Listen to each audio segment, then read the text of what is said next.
আসসালামু আলাইকুম। কেমন আছেন সবাই?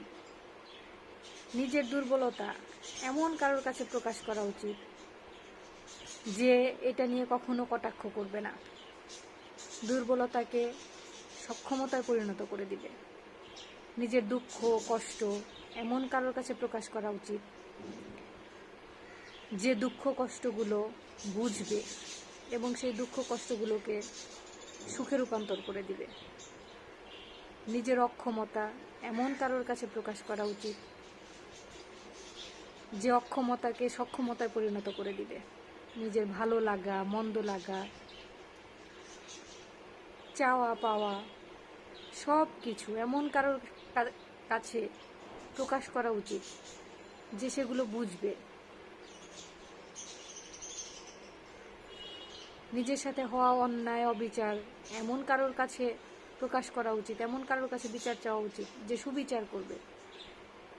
আর এত সকল গুণের অধিকারী একমাত্র আমাদের মহান আল্লাহ তাআলা।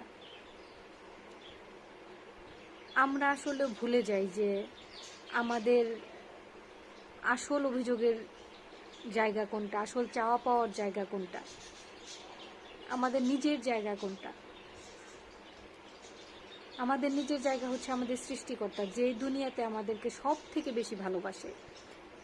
আমরা আমাদের সৃষ্টিকর্তাকে ভুলে গিয়ে মানুষের পেছনে সময় ব্যয় করি, নিজের ভালো লাগা মন্দ লাগা মানুষের কাছে প্রকাশ করি,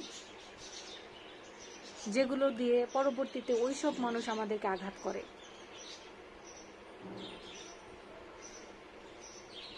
আমরা ভুলে যাই যে মানুষের স্বভাবই হচ্ছে আঘাত করা, বিট্রে করা। কিন্তু একজন আছে সৃষ্টিকর্তা, যে আমাদেরকে তৈরি করেছে, আমাদেরকে দুনিয়ায় সব থেকে বেশি ভালোবাসে। অন্তরটা যখন ভারী হয়ে আসবে, সিজদায় গিয়ে মন ভরে কান্না করবেন। আল্লাহ তো অন্তর্যামী, আল্লাহকে কিছুই বলতে হবে না, সে এমনিই বুঝে নিবে।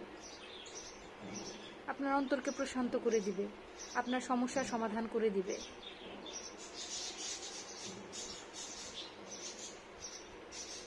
এখনো সময় আছে, আমরা আমাদের সৃষ্টিকর্তার কাছে ফিরে আসি, আমাদের রবকে চিনি। সময় চলে গেলে কিছুই করার থাকবে না। আমাদের সব চাওয়ার সব পাওয়ার একটাই উৎস, মহান আল্লাহ তাআলা। আসুন আমরা মহান আল্লাহ তাআলার কাছে ফিরে যাই। ভালো থাকবেন।